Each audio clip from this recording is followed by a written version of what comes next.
This is the campus of MIT, the Massachusetts Institute of Technology. Hi, I'm Jeff Fox, and this time on Inside Space, we've come here because it's a place where challenges are met, often with inspiration and certainly intellect.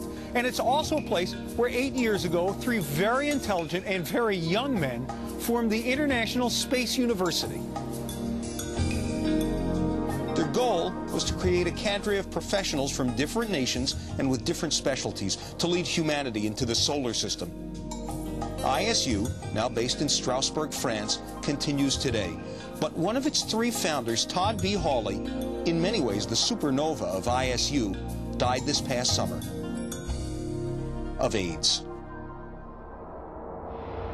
My life mission, Todd's dream, is no less than the establishment of an entire new world off the Earth, which is created and inhabited by individuals and institutions, including you and me.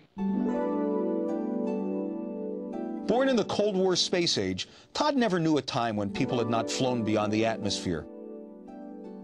He was a sensitive kid who hated conflict. Given the choice, he'd play the Indian rather than the cowboy. In his late teens, he read The High Frontier by Gerard K. O'Neill. He realized that space was the place where humanity could grow without discord. At George Washington University, Todd co-founded the Students for the Exploration and Development of Space. SEDS continues today. He became director of membership for the country's Young Astronaut program. But again, Todd stressed the international. Although this is the Young Astronaut program of the United States, from its inception it was determined that we should make this a program for students throughout the world.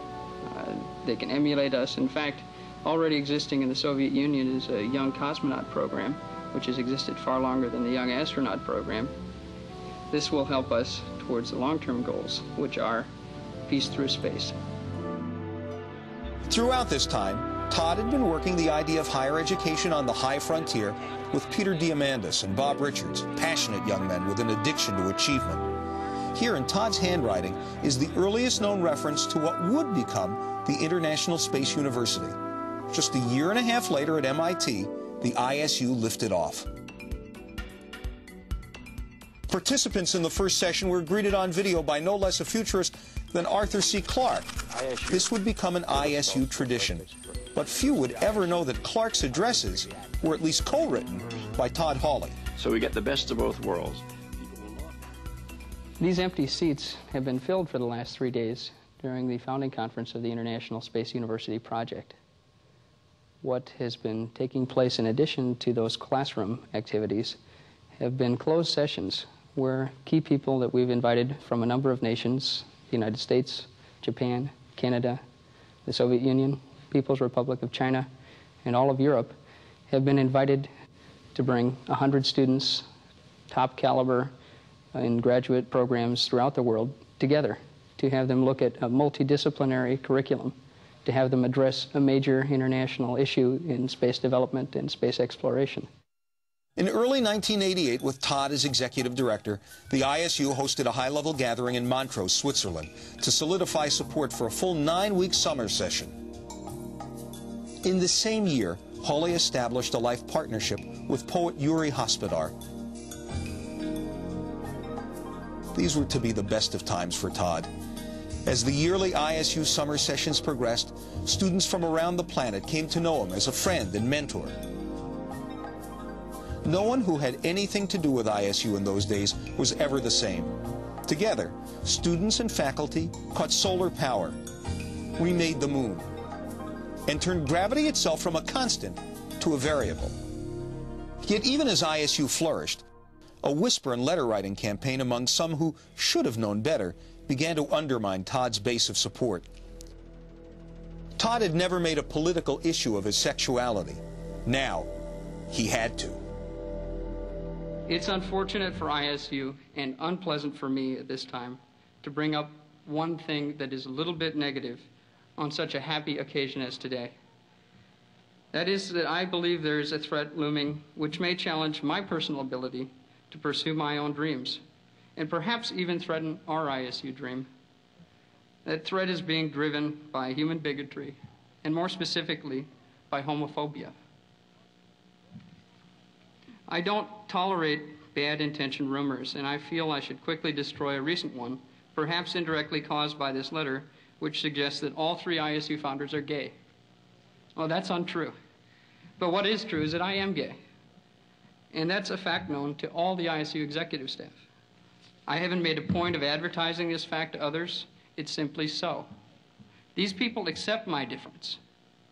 And my difference from them doesn't stop them from letting us work together on an important project, the ISU. Let's all go forward together and make our dreams reality. Thank you.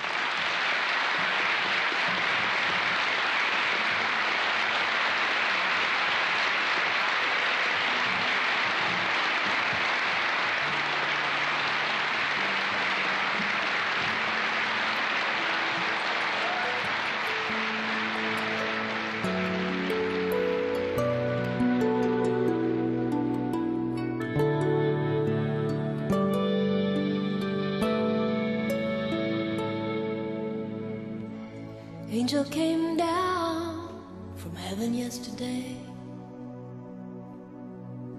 She stayed with me just long enough to rescue me.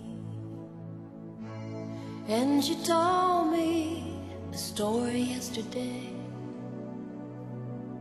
about the sweet love between the moon and the deep blue sea. Then she spread her wings says she's going now, coming back tomorrow. I said, fly on my sweet angel, fly on through the sky.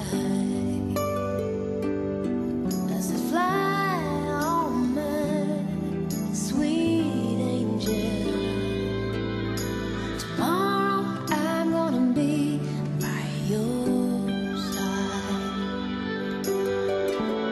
Sure enough, this morning came on to me.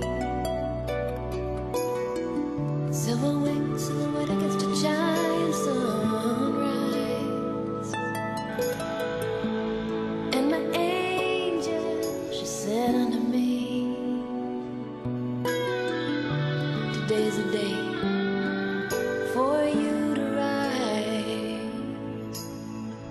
Take my hand, you're gonna be my man, you're gonna rise. And then she took me high over yonder. And I said, fly on my sweet angel,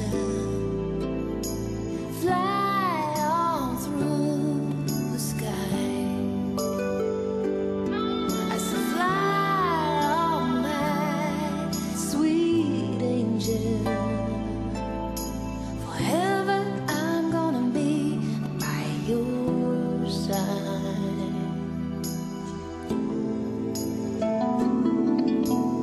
To many who had dreamed the dream with Todd Hawley, he is not gone. Hi, Todd! Rather, it's as if he's made the big leap to some long interstellar orbit with which communication is impractical. As a touchstone of Todd's dream, his friends file past the Air and Space Museum's moon rock. Yuri touches their ring of commitment to it.